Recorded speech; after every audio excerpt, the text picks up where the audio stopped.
আসসালামু আলাইকুম। এটিএন বাংলা সংবাদে আপনাদের সবাইকে স্বাগত জানাচ্ছি। ফাতিহা শাফি। শুরুতেই থাকছে বিআরবি কেবলস সংবাদ শিরোনাম। অর্থনৈতিক সংকট নিরসনের নির্দেশনা নেই বাজেটে, সিপিডির মূল্যায়ন কালো টাকা সাদা করা নীতি বিরোধী মনে করেন বিশেষজ্ঞরা।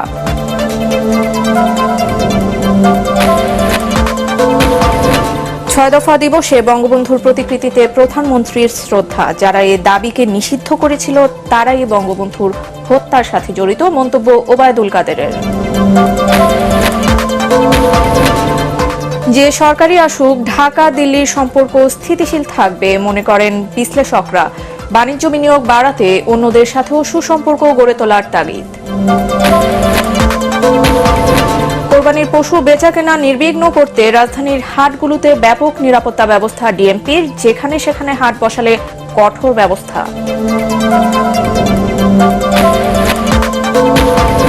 এবং ঘূর্ণিঝড় রিমালের প্রভাবে উপকূলে বিশুদ্ধ পানির চরম সংকট, ছড়িয়ে পড়েছে লবণাক্ততা।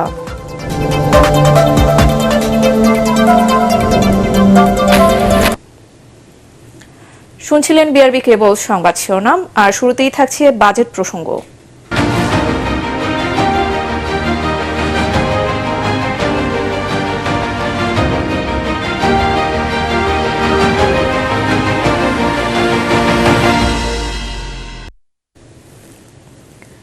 সামাজিক ন্যায় বিচার নিশ্চিত করা এবং দুর্বৃত্তায়নের লাগাম টেনে ধরার ক্ষেত্রে আওয়ামী লীগের যে প্রতিশ্রুতি, তার সাথে এবারের বাজেটে সাংঘর্ষিক বলে মনে করে সিপিডি।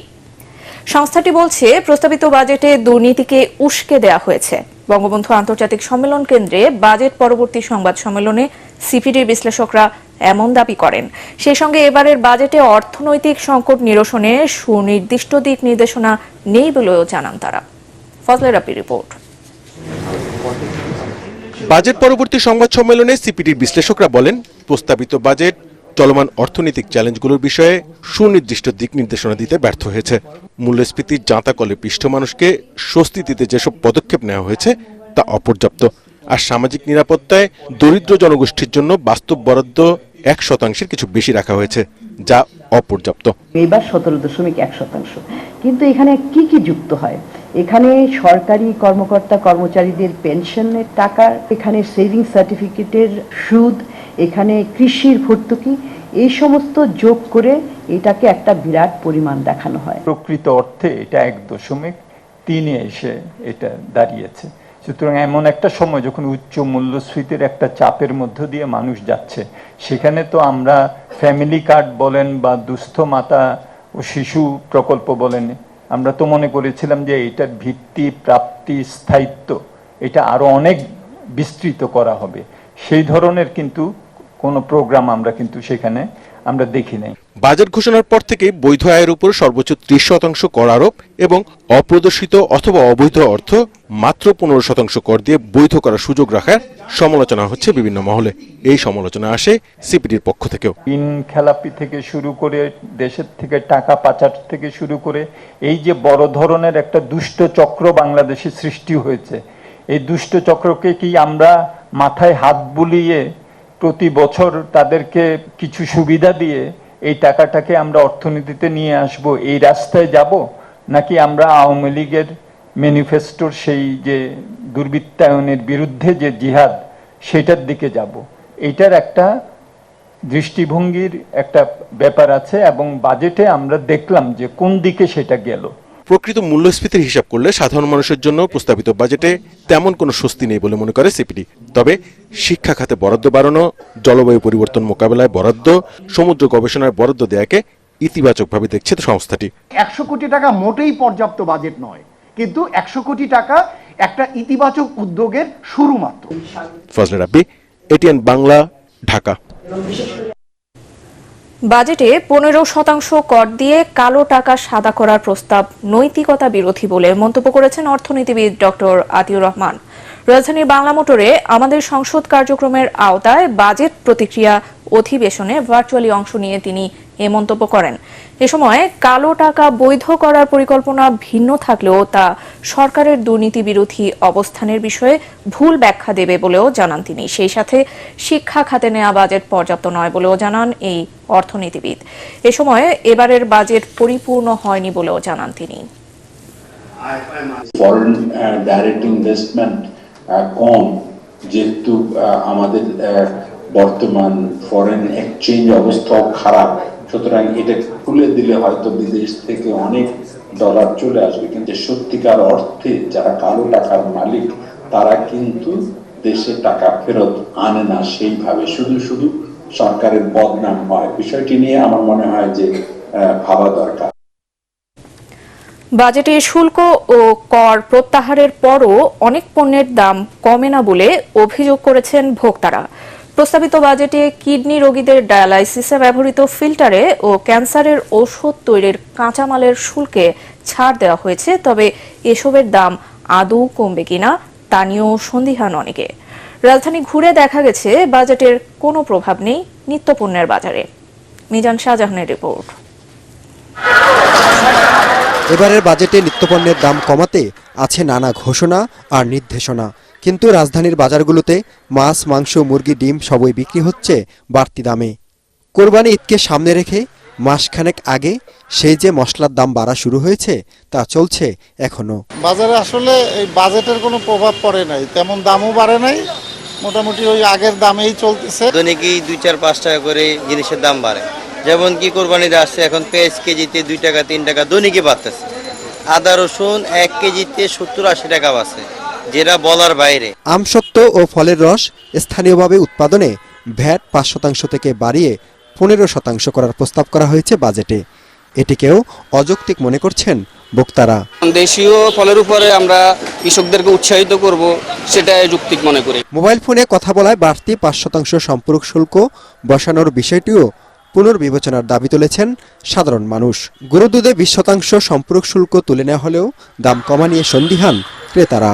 বাজেটের দাম কমালে ওষুধের দাম কমবে না, যতদিন কোম্পানি না কমাবে। 200টিরও বেশি চিকিৎসা যন্ত্র ও সরঞ্জাম আমদানিতে শুল্ক 1% থেকে বাড়িয়ে 10% করার প্রস্তাব করা হয়েছে এবারের বাজেটে। এতে চিকিৎসা ব্যয় কতটা বাড়ে তা নিয়েও শঙ্কিত সাধারণ মানুষ। ডায়ালাইসিসে ব্যবহৃত ঔষধে গতবার শুল্ক ছাড় দেওয়া হয়েছিল, কিন্তু চিকিৎসা ব্যয় কমেনি। ক্যান্সারে ব্যবহৃত কেমোথেরাপিরও দাম কমানো হয়েছিল গতবার, কিন্তু কেমোর দাম কমেনি, বরং 9,000 টাকার কেমো বেড়ে হয়েছিল 11,500 টাকা।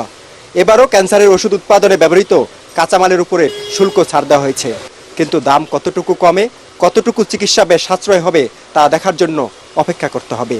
মিজান শাহজাহান, এটিএন বাংলা, ঢাকা।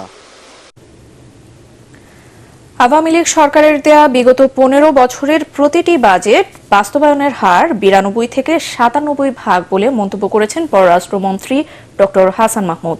চট্টগ্রাম প্রেস ক্লাবের 62তম বর্ষপূর্তি উপলক্ষে আয়োজিত অনুষ্ঠানে এসব কথা বলেন তিনি। মন্ত্রী আরও বলেন, বর্তমান সরকারের আমলে বাজেটের আকার 11 গুণের বেশি বেড়েছে। এরপরও বাজেট জনবান্ধব নয় বলে প্রচার করে বিএনপি। প্রেস ক্লাব সভাপতি সালাউদ্দিন মোহাম্মদ রেজার সভাপতিত্বে ক্লাবের বঙ্গবন্ধু হলে আয়োজিত অনুষ্ঠানে চট্টগ্রামের জেলা প্রশাসক, পুলিশ কমিশনার, জেলা পরিষদ চেয়ারম্যান সহ নগরীর বিশিষ্ট ব্যক্তিরা উপস্থিত ছিলেন। বর্ষপূর্তি উপলক্ষে চট্টগ্রাম প্রেস ক্লাবের সাবেক নেতাদের সংবর্ধনা দেওয়া হয়।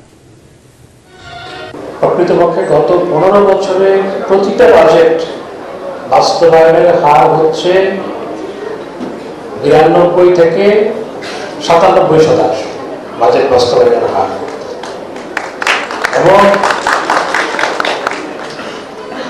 বাজেটের আকার গত 15 বছরে 11.5 গুণ বৃদ্ধি পেয়েছে বাজেটের আকার।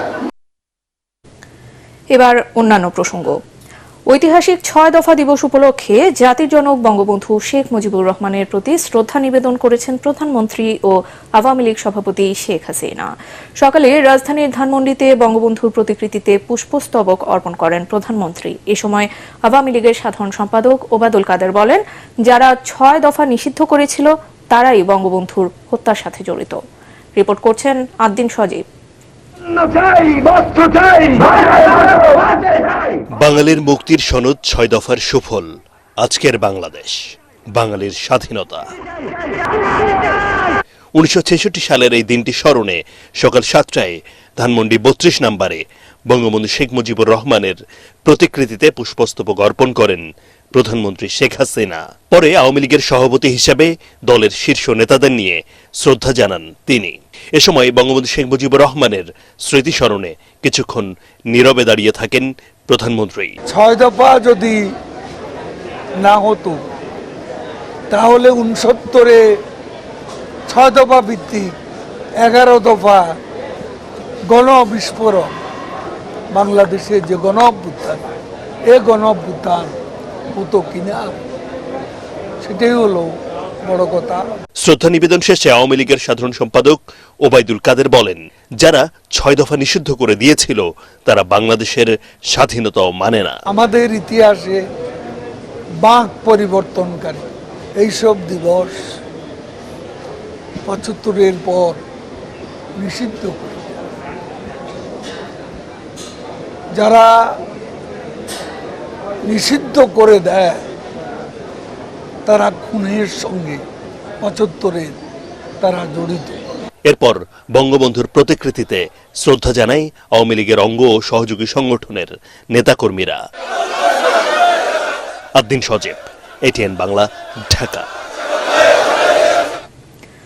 ভারতে জোটগত নতুন সরকার গঠনের কারণে এবার বাংলাদেশকে নিজেদের স্বার্থ আদায়ে বেগ পেতে হবে বলে মনে করেন বিশ্লেষকরা। তবে ভূ রাজনীতির কারণে যারাই সরকারে আসুক, ঢাকা দিল্লির বন্ধুত্বপূর্ণ সম্পর্ক স্থিতিশীল থাকবে বলে মত তাদের। তাই বাণিজ্য, বিনিয়োগ এবং যোগাযোগের ক্ষেত্র বাড়াতে বিজেপি ও কংগ্রেসের পাশাপাশি অন্যান্য দলগুলোর সাথেও সুসম্পর্ক গড়ে তুলতে সরকারকে পরামর্শ দিয়েছেন বিশ্লেষকরা। বিস্তারিত জানাচ্ছেন ইমদাদুল্লাহ বাবু। বিশ্বের সবচেয়ে বড় গণতান্ত্রিক দেশ ভারতের নির্বাচনে এককভাবে এবার সংখ্যাগরিষ্ঠতা পায়নি 10 বছর ধরে ক্ষমতায় থাকা ভারতীয় জনতা পার্টি বিজেপি। তাই সরকার গঠনে এবার জোটের ওপর ভর করতে হচ্ছে নরেন্দ্র মোদীকে। বিজেপি এককভাবে সরকার গঠন করতে না পারায় সিদ্ধান্ত গ্রহণের ক্ষেত্রে একচ্ছত্র আধিপত্য থাকবে না মোদীর। এ অবস্থায় বাংলাদেশের স্বার্থ সংশ্লিষ্ট নানা বিষয়ে সিদ্ধান্ত নেয়ার ক্ষেত্রেও শরিকদের কাছ থেকে ভেটো পাবেন দেশটির নতুন সরকার প্রধান, বলছেন বিশ্লেষকরা। মোদী সাহেবকে যদি কোয়ালিশনে ঢুকতে হয়, সেক্ষেত্রে ইন্টারনাল কিছু টানাপোড়েন তো তৈরি হবেই। আমাদের যে সকল আউটস্ট্যান্ডিং ইস্যু আছে, যেগুলো আমাদের সঙ্গে এখনো ভারতের আমরা রিজলভ করতে পারিনি বা আনসেটেলড অবস্থায় আছে, সেগুলোর ক্ষেত্রে টুকটাক গিয়ে তৈরি হবে। শুধু ক্ষমতাসীন দলের সঙ্গে সম্পর্ক রাখা মনে হয় যে খুব একটা বেশি বিফিটিং না। আমাদের আউটস্ট্যান্ডিং ইস্যুগুলো যখন ভারতের রাজনৈতিক টেবিলে উঠবে, তখন যাতে অপরাপর দলগুলোর সহায়তা ও সমর্থন যাতে আমরা পাই। কংগ্রেস বা বিজেপির বাংলাদেশ সম্পর্কে তাদের একটা ঐক্যমত্য আছে, কাজে এই ক্ষেত্রেও আমি কোনো পরিবর্তনের হবে বলে মনে করছি। শুল্ক, আধা শুল্ক, অশুল্ক বাধা আছে, সেগুলি দূরীভূত হোক।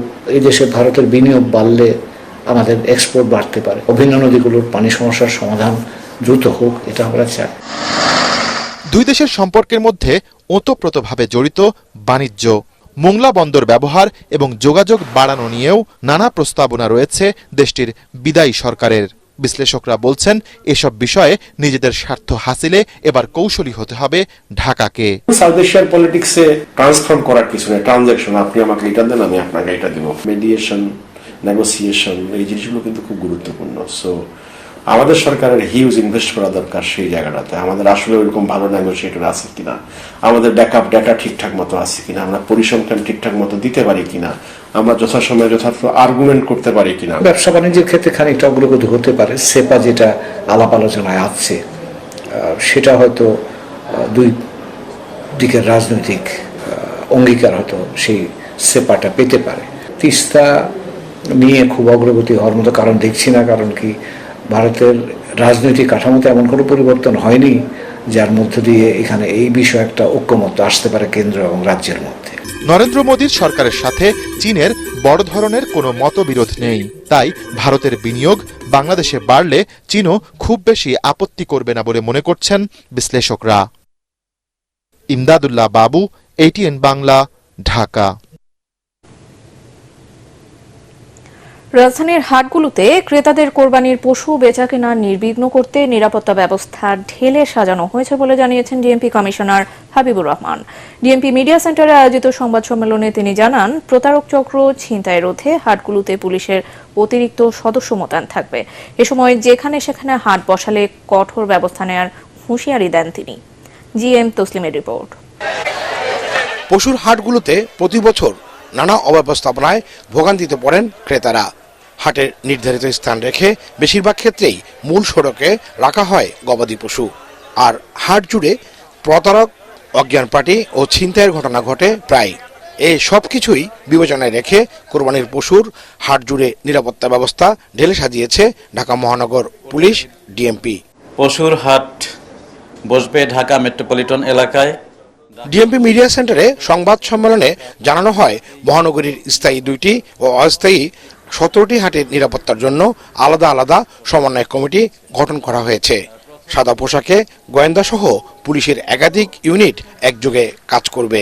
যে সমস্ত হাটে গরু আসবে, আসার পথের নিরাপত্তা, হাটের যে স্থানে লেনদেন হবে, বেচাকেনা হবে সেখানকার নিরাপত্তা, এবং এরপরে বিকৃত টাকা নিয়ে যে গরুর মালিক তারা যে এখান থেকে চলে যাবেন সেটির নিরাপত্তা, এই সমস্ত বিষয় মিলে নিরাপত্তা পরিকল্পনাটি সাজানো হয়েছে। ডিএমপি কমিশনার হাবিবুর রহমান আরও জানান, অনুমোদনহীন হাটের তথ্য পেলে কঠোর ব্যবস্থা নেওয়া হবে। আমাদের পুলিশের প্রতি নির্দেশনা আছে, এই ধরনের যে কোনো ধরনের অপতৎপরতা রোধ করা হবে। যদি এখানে হয়ে থাকে তাহলে সেই সমস্ত গরুগুলো আমরা কিন্তু সিজ করে নেব, মানুষজন সহ। অজ্ঞান ও মলম পাটির খপ্পরে কেউ যাতে না পড়ে সেজন্য এবার সর্বোচ্চ সতর্ক অবস্থানে থাকবে পুলিশ। এদিকে রাজধানীর হাটগুলোতে চলছে শেষ মুহূর্তের প্রস্তুতি। GM Taslim, ATN Bangla, Dhaka. ঘূর্ণিঝড় রিমালে বিধ্বস্ত উপকূলীয় জেলাগুলোর সুপেয় পানির উৎসগুলোতে ছড়িয়ে পড়েছে লবণাক্ততা। জোয়ারের পানিতে নদ নদী ও পুকুরের পানি ময়লা ও বিষাক্ত হওয়ায় স্বাস্থ্য ঝুঁকিতে পটুয়াখালী, বরগুনা, সাতক্ষীরা সহ উপকূলীয় অঞ্চলের মানুষ। গভীর নলকূপের পানিও লবণাক্ত হওয়ায় কয়েক লাখ মানুষ রয়েছেন বিশুদ্ধ খাবার পানির সংকটে। দুর্গত এলাকা ঘুরে আপেল মাহমুদের রিপোর্ট, ছবি তুলেছেন হাসিবুল হাসান।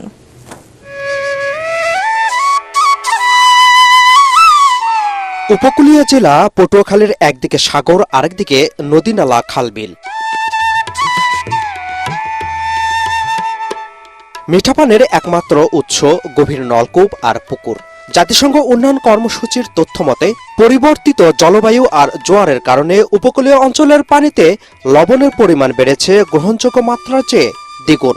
এসব অঞ্চলের খাবার পানিতে স্বাভাবিক মাত্রায় লবণের পরিমাণ প্রতি লিটারে 1000 মিলিগ্রাম থাকার কথা থাকলেও কোথাও কোথাও পাওয়া যাচ্ছে 1500 থেকে 2400 মিলিগ্রাম। 10-15 গৃহস্থর মধ্যে একটা আছে, আবার 20 গৃহস্থ 25 গৃহস্থের মধ্যে একটা আছে। আগে আনলে জায়গায় আনমের টোটাল একটা আনলে টিউবওয়েল, এখন আরো গোটা সারি টিউবওয়েল আর কি হয়েছে। 2009 সালে ঘূর্ণিঝড় আইলার পর এবার রিমালের প্রভাবে লবণাক্ত পানি পুকুরে ঢুকে পড়ায় পানির অনুপযোগী হয়ে পড়েছে মিঠা পানির সব ধরনের উৎস। বিশুদ্ধ খাবার পানি সংগ্রহে মাইলের পর মাইল পথ পাড়ি দিতে হচ্ছে উপকূলবাসীকে। সরকারের পক্ষ থেকে পটুয়াখালী, বরগুনা, খুলনা, সাতক্ষীরার আশপাশের অঞ্চলগুলোতে গভীর নলকূপ স্থাপন করে দেওয়া হলেও তাতেও ছড়িয়ে পড়েছে লবণাক্ততা। পানি একটু লবণ, নিচ থেকে পানি চাপে না, ওই পানি ওঠে, পানি ওঠে না, চাপতে চাপতে মোটে হাতে ব্যথা হয়েছে। লবণাক্ত মানে এখানে যতদূর ডিপ দেওয়া ছিল ছিল অত দেখতে পারেনি, কারণ এ জায়গায় আপনার লেয়ার পাইতে হইলে লাগে আপনার 975 থেকে 1020 পর্যন্ত, কিন্তু এটা অতটা নাই। রান্না সহ দৈনন্দিন কাজে পুকুরের দূষিত ও লবণাক্ত পানি ব্যবহারে বিভিন্ন রোগে আক্রান্ত হচ্ছেন এসব অঞ্চলের মানুষ। দুনিয়ার মেলায় আমরা কাজ করি, আমার পানি উপকূলে সুপেয় পানির সংকট দূর করতে দ্রুত জনস্বাস্থ্য বিভাগকে উদ্যোগ নেওয়ার দাবি জানিয়েছেন স্থানীয়রা। Apple Mahmud, ATN Bangla, Patuakhali. এবার বিকাশ ঈদ কেনাকাটা।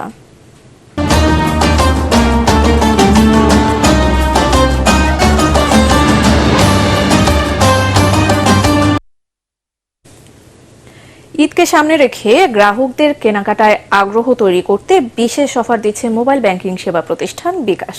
ক্যাম্পেইন চলাকালীন নির্দিষ্ট আউটলেটগুলোতে নির্দিষ্ট পরিমাণ কেনাকাটায় এই অফার পাচ্ছেন ক্রেতারা। বিকাশ ঈদ বাজার নিয়ে ঐশী গোস্বামী প্রমাণ রিপোর্ট। কোরবানির ঈদের মূল আনন্দ থাকে পশুর হাট নিয়ে, তবে ঈদের দিনকে ঘিরে থাকে নানা আয়োজন, আর সেই আয়োজনে বাহারি পোশাক না থাকলেই যেন নয়। ঈদে ক্রেতাদের পছন্দ আর ভালো লাগাকে ঘিরেই আড়ংয়ে বসেছে হালের নতুন সব পোশাকের সমাহার। আড়ংয়ে নারীদের জন্য রয়েছে নতুন ডিজাইনের সব শাড়ি, সালোয়ার কামিজ, কুর্তি সহ বিভিন্ন সাজসজ্জার পণ্য, আর পুরুষদের জন্য রয়েছে পাঞ্জাবি, পায়জামা সহ বিভিন্ন ফতোয়ার কালেকশন। ঈদ উপলক্ষে আসলে আমার নিজের জন্য একটা শার্ট কিনলাম আর কি, পেমেন্ট করলাম বিকাশে, দেখলাম অফার আছে। এবারেও ঈদকে ঘিরে গ্রাহকদের কেনাকাটার সুবিধায় বিকাশ দিচ্ছে ৫% ক্যাশব্যাক। ক্যাম্পেইন চলাকালীন আড়ংয়ের সবগুলো আউটলেটেই কেনাকাটায় বিকাশে বিল পেমেন্টে গ্রাহকরা পাচ্ছেন বিশেষ এই সুবিধা। ঐশী গোস্বামী প্রমা, এটিএন বাংলা, ঢাকা। এবারে থাকছে আল আরাফা ইসলামী ব্যাংক অর্থ সংবাদ।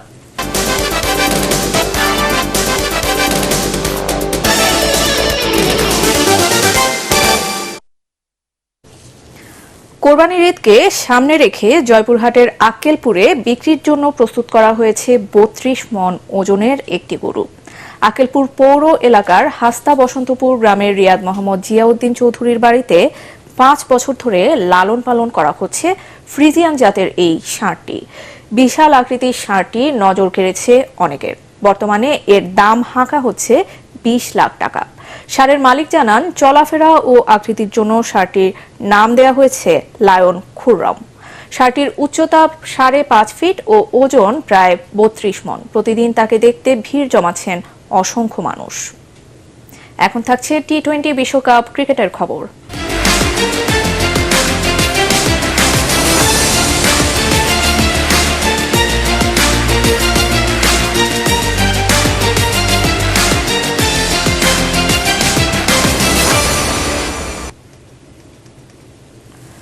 শ্রীলঙ্কার বিপক্ষে ম্যাচ দিয়ে কাল টি-20 বিশ্বকাপ অভিযান শুরু করছে বাংলাদেশ। ম্যাচ পূর্ববর্তী সংবাদ সম্মেলনে অধিনায়ক নাজমুল হোসেন শান্ত বলেন, উইকেট নিয়ে অজুহাতের সুযোগ নেই, প্রত্যেককেই নিজেদের জায়গা থেকে সেরাটা দিতে হবে।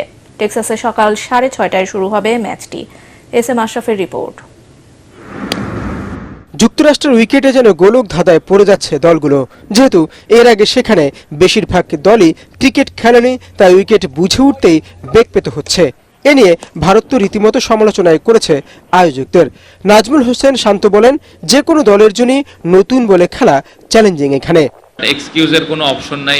এই কন্ডিশনটা আমরা কিভাবে অ্যাডাপ্ট করে কিভাবে আমরা একটা ভালো স্টার্ট দিতে পারি ব্যাটসম্যানরা, এটা খুব ইম্পর্টেন্ট। এই উইকেটটা নিয়ে আমার মনে হয় না খুব বেশি চিন্তা করার দরকার আছে। জাস্ট যার যেই ম্যাচ খেলার অ্যাবিলিটি আছে, যার যেই স্কিলটা আছে, ওই স্কিলের উপরে বিশ্বাস করে এক্সিকিউট করাটা খুব ইম্পর্টেন্ট। শ্রীলঙ্কা তাদের প্রথম ম্যাচে দক্ষিণ আফ্রিকার কাছে বিধ্বস্ত হয়েছে। বাংলাদেশ টুর্নামেন্টের আগে 4 ম্যাচের 3টিতেই হারে। দুই দলই তাই অস্বস্তিতে।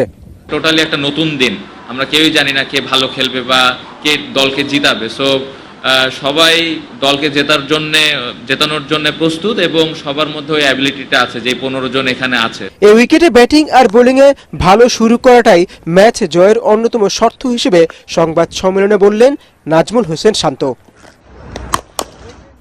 এস এম আশরাফ, এটিএন বাংলা। এবারে থাকছে পার্টেক্স খেলার খবর।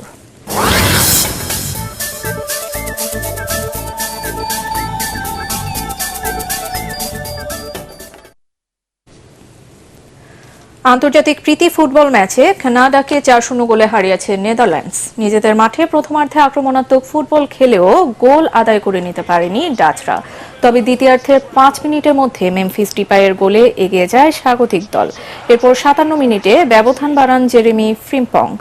61 বল দখলে রাখা খুম্যানের দলের হয়ে তৃতীয় গোলটি করেন ওয়েহর্স্ট। প্রতিপক্ষের পোস্টে 20 শট নেয়া নেদারল্যান্ডসের ভার্জিল ভ্যান ডাইক 83 মিনিটে চতুর্থ গোল করে বড় জয় এনে দেয় স্বাগতিক শিবিরকে। সংবাদ শেষ করছি, তার আগে বিআরবি কেবল সংবাদ শিরোনাম আরো একবার। অর্থনৈতিক সংকট নিরসনের নির্দেশনা নেই বাজেটে, সিপিডির মূল্যায়ন কালো টাকা সাদা করা নীতি বিরোধী মনে করেন বিশেষজ্ঞরা।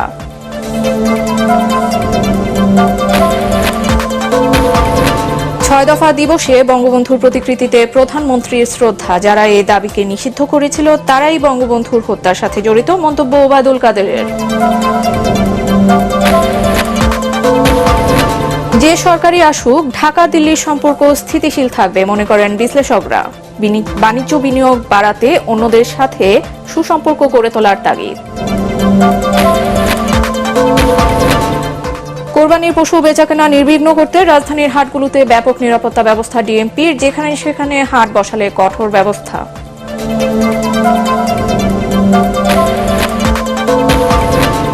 এবং ঘূর্ণিঝড় রিমালের প্রভাবে উপকূলে বিশুদ্ধ পানির চরম সংকট, ছড়িয়ে পড়েছে লবণাক্ততা।